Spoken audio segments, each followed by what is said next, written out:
Quel est le quotidien des policiers aujourd'hui? Comment vivent-ils le durcissement de la délinquance, les réductions d'effectifs, la politique du chiffre? Ils nous ont répondu. Je pense qu'on est un peu une soupape, oui, on est une soupape de la société. Pour l'instant, on tient bon. Après leur service, d'autres policiers ont aussi témoigné malgré les risques pour leur carrière. Il y a une grosse colère latente depuis de nombreuses années et qui enfle ces derniers mois parmi nos rangs. On avait pour objectif vraiment de contrôler. J'ai l'impression bien souvent d'être plus un agent des impôts que d'être un fonctionnaire de police, quoi.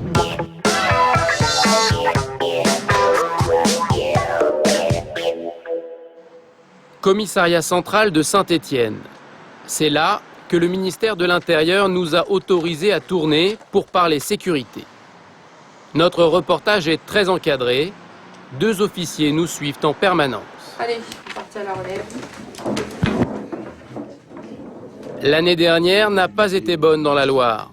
La délinquance a augmenté de 7% jusqu'au mois d'octobre. Le patron des lieux a été convoqué à Paris pour une soufflante. Je l'ai pris de façon tout à fait positive. Je veux dire, je n'ai pas été ni vexé ni blessé de ce que vous appelez une soufflante.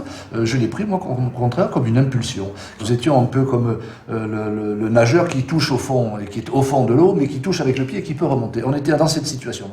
Depuis, la délinquance a reculé, mais le commissariat a dû bouleverser ses habitudes.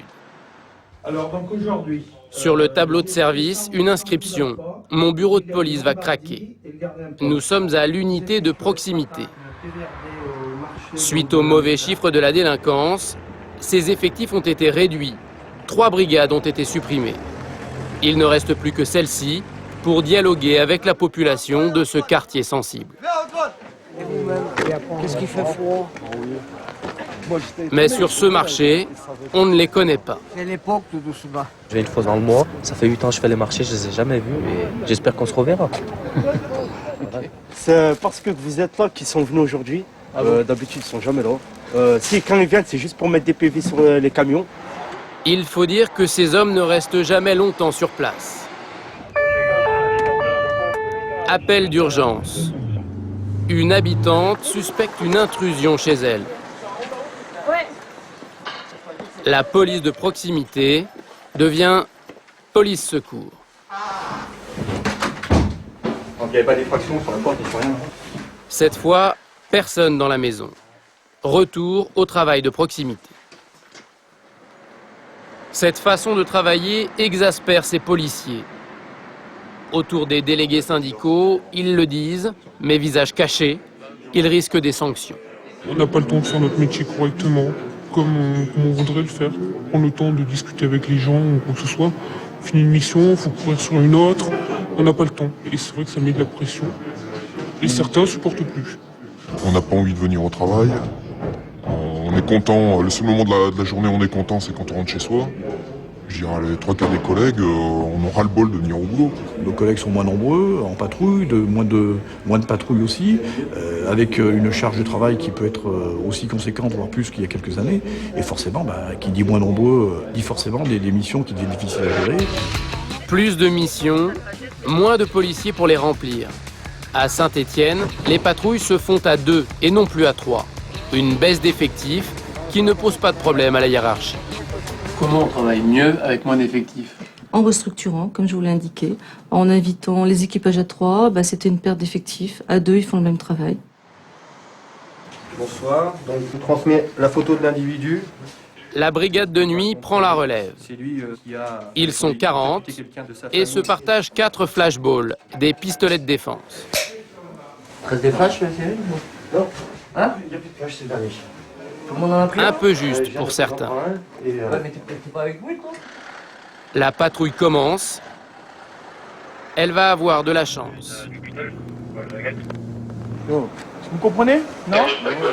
Bougez pas, tranquille, non? Ces 2 hommes sont pris en flagrant délit. Ils siphonnaient du carburant à l'aide d'un tuyau. L'un d'eux a encore de l'essence sur les doigts. Une affaire rondement menée, c'est bon pour le moral. Ouais, donc TV110, bravo, portée assistance. C'est vrai que notre métier n'est pas toujours facile, et puis des fois les interventions sont un peu délicates. Là, bon, on interpelle, ça se passe dans les meilleures conditions possibles, tant mieux quoi. Des arrestations comme celle-ci, il y en a eu beaucoup fin 2009, au point de faire baisser la délinquance de façon spectaculaire. Après l'arrestation, c'est la garde à vue. Elle ne cesse d'augmenter ici. Plus de 2700 l'année dernière.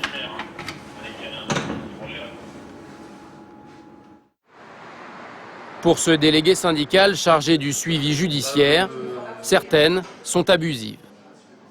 Une personne interpellée avec un petit morceau de résine de cannabis, on se demande pourquoi elle est placée en garde à vue étant donné qu'elle reconnaît les faits. On a une autorité judiciaire qui parfois se demande pourquoi on place des personnes en garde à vue sur certaines infractions. A l'inverse, si une personne n'est pas placée en garde à vue, notre hiérarchie nous demande pourquoi on n'est pas placé en garde à vue. Des chefs qui demanderaient des gardes à vue? Oui, un commissariat se doit de faire du chiffre pour être bien vu à Paris. C'est ce que disent ces policiers. L'un d'eux dit avoir subi les conséquences de cette politique dans sa précédente affectation. Notre ratio était calculé en fonction de nos jours travaillés et de notre nombre d'interpellations. Donc il y a des résultats qui étaient faits en fin de semaine et fin de mois. Et pareil, notre chef de service nous disait il faut que tu ramènes plus, tu n'as pas assez ramené. Quand tu ne ramenais pas, ça veut dire que tu n'as rien fait de la journée, tu n'as pas travaillé. Je suis rentré dans la police pour interpeller, je viens pour ça. Mais moi, je suis pour faire de l'abattage, non. La direction du commissariat est claire. Ici, pas de quotas, mais des objectifs chiffrés. Sur le terrain, d'autres se plaignent de contrôles abusifs, ceux qui ont affaire à la police. Ils ont fait un contrôle pour rien, comme d'habitude. C'est-à-dire Ils croient qu'il y a tout le monde qui a du shit, ils croient qu'il y a tout le monde qui a des armes, et il n'y a pas tout le monde. Au cours de la nuit, souvent, le ton monte au contact des policiers. Une brave bouteille que j'ai prise il y a 2 semaines. Beaucoup font un même constat. L'image de la police ne cesse de se dégrader. On se sent de moins en moins respecté. Les regards des gens, les regards des jeunes, on voit le mot police, il ne va pas avoir de discussion. Ils disent qu'ils s'en prennent plus à l'institution, à l'image de la police, qu'au policier en lui-même, mais les gens ne doivent pas oublier que sous l'uniforme, il y a un bonhomme, quoi. Terme de notre reportage, un sentiment. Au nom de l'efficacité, entre la police et la population. Au commissariat de Saint-Étienne, en tout cas, la nouvelle organisation satisfait la hiérarchie. Paris pourrait même récompenser les troupes par une prime au mérite.